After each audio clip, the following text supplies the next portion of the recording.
नई हुकूमती शहबाज शरीफ साहब की मंजर-ए-आम पर आई है, कैबिनेट आई है और आज उसका पहला इजलास था। उनके चैलेंजेस पे गौर कर रहे हैं। इससे पहले मैं आगे बढ़ूँ, अवैध साहब आप कह रहे थे कि आपकी बात कंप्लीट हुई, काइंडली कंप्लीट कर ले, फिर मुसद्दिक साहब की तरफ जाऊँगा मैं। जी सर। जी, मैं कह रहा हूँ कि देखिए, कॉन्स्टिट्यूशन जो है ये उसके अंदर प्रोविजन मौजूद है एक लॉफुल प्रोटेस्ट की। ये फंडामेंटल राइट में शामिल है कि एक आदमी जो है, एक ग्रुप जो है, ये एक पॉलिटिकल पार्टी हो, वो फंडामेंटल राइट्स में आप पीसफुल प्रोटेस्ट के ऊपर आप रूथलेस के लफ्ज़ इस्तेमाल करके और रूथलेसली उनके ऊपर आप चार्ज करें, ठीक है, और उनको झूठे मुकदमात में मुलव्वस किया जाए उसके अंदर। जैसे अब वो एंटी टेररिज्म कोड के तहत उनके अंदर उनको मुकदमात करके उनको सैकड़ों लोग जो हैं गिरफ्तार कर दिए, इन्होंने रखे हुए हैं। ये किसको, ये टेरराइज किसको कर रहे हैं? ठीक है सर, आपका पॉइंट आ गया। तकलीफें देखी हुई हैं, बिल्कुल, और हम इनसे टेरराइज नहीं होंगे। बिल्कुल ठीक सर, थोड़ा फास्ट चलना है मुझे भी।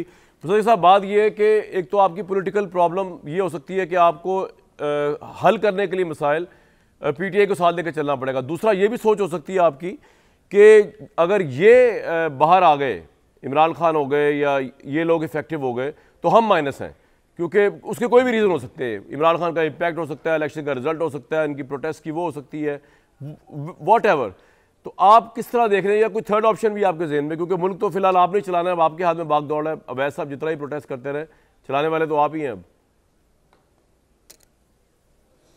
कामरान साहब तरीका बताएं ना, यानी मैं यहाँ बैठ के दावत दे रहा हूँ, आपके प्रोग्राम में उन्होंने दावत को रिजेक्ट किया, उन्होंने कहा हम इनसे बात नहीं करेंगे। अच्छा, नहीं करेंगे तो क्या करेंगे?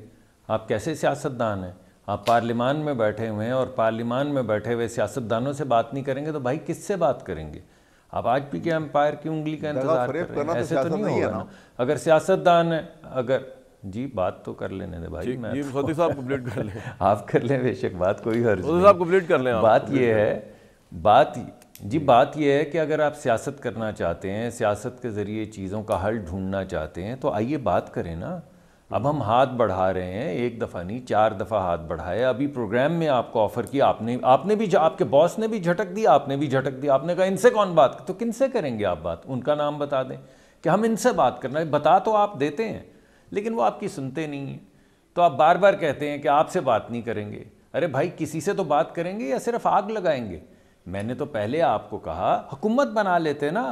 अवाम के पास वोट मांगने जाते हैं तो किस लिए जाते हैं? मसाइल को हल करने के लिए। तो जब आपको हम दावत दे रहे हैं और पीपल्स पार्टी कह रही है कि हमारे साथ मिलकर हुकूमत बनाए, तो बना लेना हुकूमत, और हर चीज़ की खुद लीडरशिप लें। इलेक्शन के रिजल्ट्स की भी लीडरशिप लें, उसको भी ठीक करें, इलेक्शन के प्रोसेस को भी ठीक करें, मईशत को भी ठीक करें। या आपने सिर्फ आग लगानी है, सिर्फ मुल्क को गारत करना है? कभी मुआशी बैंक्रप्सी के लिए ख़त लिख देते हैं, कभी आइनी बहरान पैदा करने की कोशिश करते हैं। अब ये पार्टियाँ थीं इतनी ज़्यादा, आपने क्यों एक पार्टी चुनी जिसने लिस्टें नहीं जमा करवाई? अब आप कह रहे हैं कि उसके ऊपर भी प्रोटेस्ट। अरे भाई, किस किस पे चीज़ पे करेंगे? हमारी दावत ये है, इन्हें प्रोटेस्ट करने दें सर, इनका राइट है प्रोटेस्ट करना। अगर ये वायलेंस नहीं करते तो आप इतने घबराते क्यों इससे? करें, आप रूथलेस क्यों? वायलेंस जी नहीं, कोई मसला नहीं। रूथलेस इस वजह से होते हैं कि आप तरीक़ाकार के ज़रिए आइए। और इन्होंने अभी दहशतगर्दी का जिक्र किया, तो मेरे ऊपर इन्होंने 2 मुकदमात करवाए थे दहशतगर्दी के। उस दिन कहाँ थे अहमद अवैस साहब? उस वक्त शायद इतने ज़्यादा एक्टिव नहीं थे पीटीआई में ये।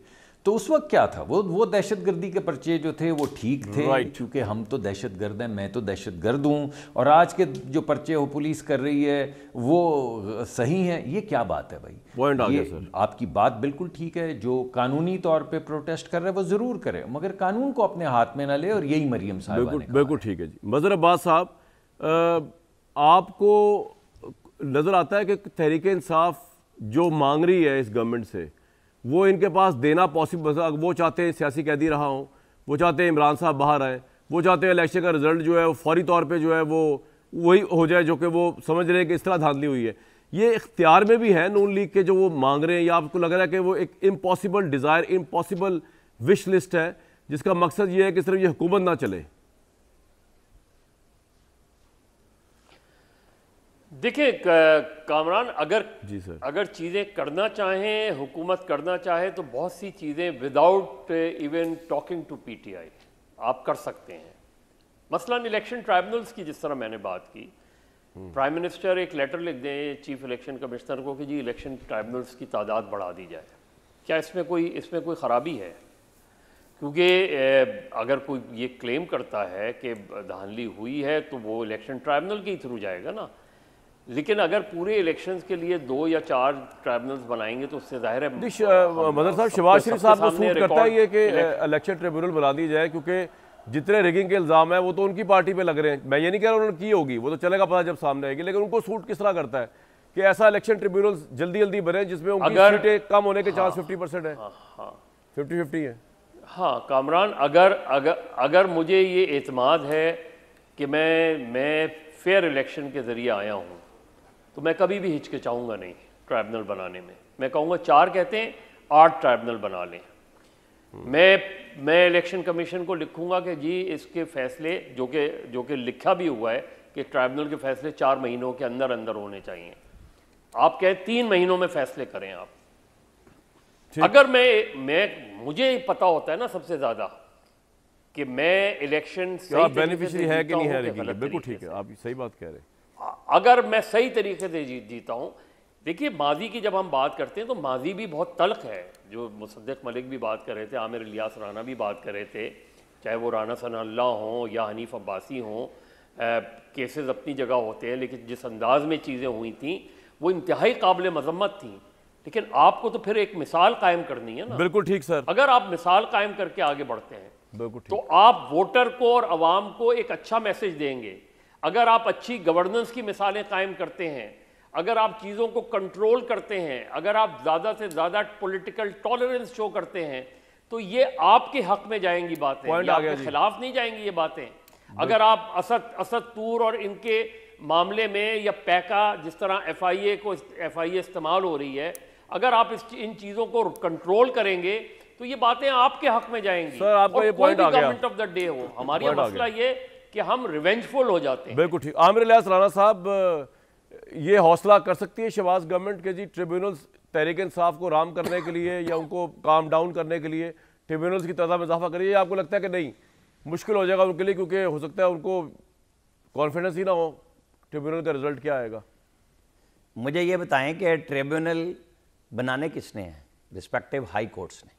जज देने किसने हैं? हाई कोर्ट्स ने। मैंने और आपने नहीं देने। उन्होंने लिखा, इलेक्शन कमीशन ने, चीफ जस्टिस साहिबान ने ही मेरे हिसाब से ट्रिब्यूनल बनाने होते हैं। वो आपने और मैंने बैठ के यहाँ बहस में नहीं बनाने, वो जजेस के सामने मौजूद हैं, केसेस मौजूद हैं। आपको नहीं पता सुप्रीम कोर्ट में चीफ जस्टिस साकिब निसार हुआ करते थे, उन्होंने इमरान खान की रिकाउंटिंग रोक दी थी कि बस इलेक्शन हो गया, अब कोई ज़रूरत नहीं है, और स्टे दे दिया था सुप्रीम कोर्ट ने कासिम सूरी का।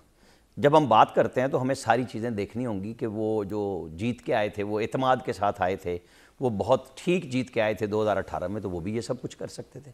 तो सुप्रीम कोर्ट को ही क्यों मुदाखलत करना पड़ी? जो कैंपेन चला रहे थे चीफ जस्टिस मोहतरम साकिब निसार साहब, शेख रशीद के हल्के में भी जा रहे थे, वो कहीं शहद पकड़ने के लिए शर्जील मेमन के हॉस्पिटल में पहुंचते थे, और फिर इखलाकी जुर्रत नहीं थी कि कंप्लेनेंट बनते, क्योंकि एक मजिस्ट्रेट के सामने चीफ जस्टिस को बयान देना पड़ता, जो एक जज के मुंह पे फ़ोन फेंक के आ गए थे।